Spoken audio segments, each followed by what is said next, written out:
Yes, alright, mga minamahal. It's me again, Alicia nyo. Nagbabalik muli para sa ating panibagong video. So ngayon, meron tayong, napaka-interesting nitong pag-usapan. Kasi merong pangalan na kumakalat, nag-viral, lumalabas sa iba't ibang social media, pinag-uusapan ngayon. Ito nga pong panibago na may appoint sa Department of Justice. And isa nga po sa pinakamatunog doon, walang iba, kundi itong si Batangas 2nd District Representative Jinky Luis to. Actually, kung ako yung tatanungin, kasi marami din sa akin nagme-message, Mima, totoo nga ba na ang susunod na DOJ Secretary, itong si Jinky Luis to? Sabi ko, ang Pangulo ang magde-decide dyan. Hindi natin alam. Kasi madaming mga pangalan. Si De Lima, si Luistro, at iba pa. Pero to be honest, mga minamahal, kung ako yung tatanungin kung karapat-dapat bang maging DOJ Secretary, itong si Jinky Luistro, bakit naman hindi? Diba kasi hindi basta-basta yung credential ni Jinky Luistro, mga minamahal. Dati po siyang former state council ng Department of Justice and bar passer since 2002. So, bukod pa doon, law graduate din siya ng University of Batangas. And nagtuturo nga siya before, mga minamahal, sa Lyceum ng Batangas. And habang nagtuturo sa Lyceum ng Batangas, ito nga pong si Congresswoman Jinky Luis, unti-unti niyang binild up yung kanyang reputation bilang isang matapang at merong paninindigan na abogado. In short, sa madaling sabi, binild up niya yung name niya ng makatarungan. And isa din po siya, mga minamahal, sa mga naging utak ng corruption cases taong 1990s. Tungkol po yan sa usapin ng tax credit scam. Ang ingay kasi dito, nandito kasi kami sa nandito ako sa condo, and naririnig ko yung takbo ng mga big bike. Ang G niya, nakakaloka. Anyway, isa po noon, si Jinky Luis to, mga minamahal, sa naging utak ng corruption cases taong 1990s. Tungkol nga po sa tax credit scam. Alam niyo yon, and naging consultant din siya ng ng Witness Protection Program. Ibig sabihin, sa madaling sabi, itong si Congresswoman Jinky Luis, sanay siya sa labanan. Labanan ng katotohanan versus kapangyarihan. So, by the way, nung pumasok din pala itong si Congresswoman Jinky Luis taong 2002, dala niya pa rin, yung disiplina na meron siya noon. Ang init. Yan. Diba? Yung tipong tahimik lang, pero sobrang tibay. Diba? Hindi siya yung tipo ng taong maingay, hindi pares kay meow-meow ba? Kay Kiko Barsaga na puro lang meow-meow, puro lang yabang. Pero itong si Congresswoman Jinky Luis, pag nagsasalita, merong laman. Lalo na kung ang pag-uusapan natin dito is yung transparency and yung accountability ng gobyerno. And diba, remember, mga minamahal, isa, si Congresswoman Jinky Luis sa mga kongresista na walang takot na question ang 125 million confidential funds ng Office of the Vice President. Pati na din po yung 10.4 million unaccounted DepEd funds sa ilalim ni VP Sara Duterte.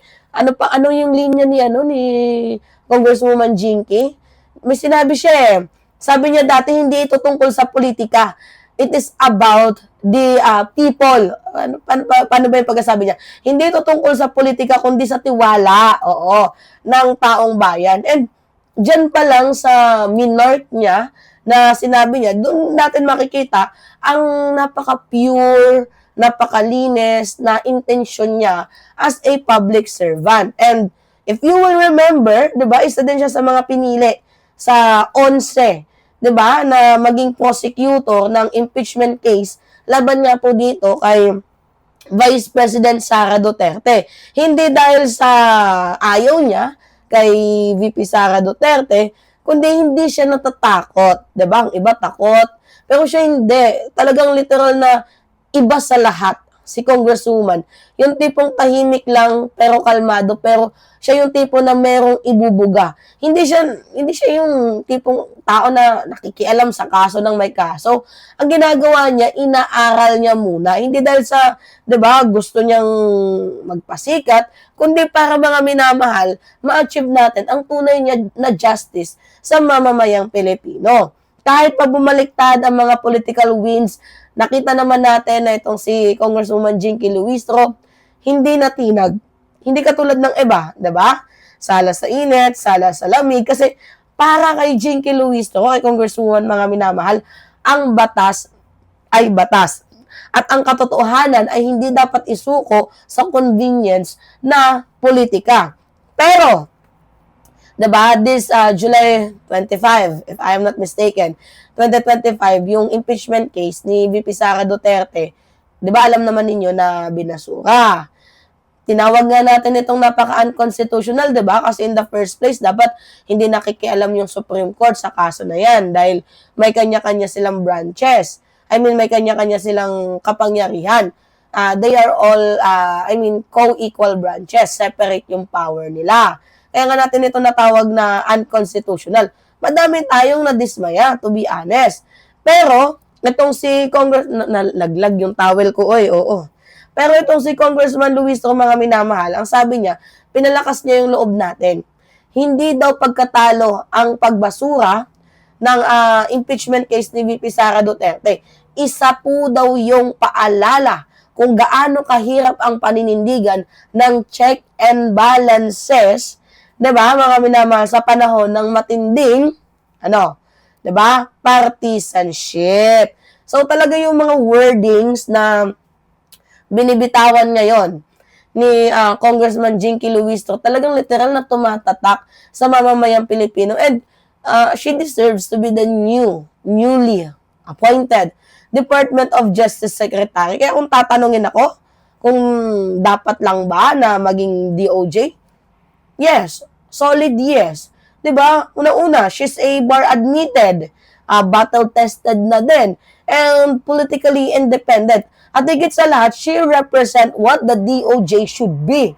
O ano ba yung mga katangian ng panibagong Department of Justice Secretary? Una, firm. Pangalawa, fearless. O pangatlo, fair. 'Di ba? FFF. Hooray! 'Di ba, mga minamahal? So, habang ang karamihan ng mga opisyal, napapansin naman ninyo, mga minamahal, no, na natatakot mawala ng pwesto, 'di ba? Si Luistro hindi. Oo, itong si Congresswoman Luistro, hindi siya takot mawala ng pwesto. Siya po ay handang tumayo para sa tama, para sa paninindigan. Hindi natin kailanman narinig yan na nagsisigaw ng mga pa-drama effect, yung mga pasikat effect, yung mga pa-viral effect. No, hindi natin siya narinig ng ganyan dahil hindi siya gaya ng iba. 'Di ba? Katulad ni Congressman Meow Meow. Talagang for the truth, for the accountability, for the transparency, ang sinisigaw palagi ni Congresswoman Jinky Luistro. And sabi niya pa nga, kailangan dapat matuto tayong manindigan. Ngayon, kung siya naman ang mapipili, 'di ba, na panibagong Department of Justice Secretary, basically para sa atin, it's not a lose. It is a win-win solution. 'Di ba? Hindi lang para sa mga taga Batangas, inuubo pa din kasi si Mima. Hindi para sa mga taga Batangas, kundi na din para sa buong bansa, sa buong Pilipinas. Kasi sa panahon ngayon ng fake news, 'di ba, political alliance, sa pagiging double standard, bihira lang yung katulad ni ni Senator Jinky Luistro na literally tahimik na public servant, pero totoo yung kanyang intention, yung kanyang pagka-pure sa mamamayang Pilipino. And sabi ko nga sa inyo, Jinky Luistro is the kind of Justice Secretary that we actually needs in our country. Dahil unang-una, for good governance, yung kanyang sinisigaw. Alright, kayo, mga minamahal, ano yung masasabi nyo dito?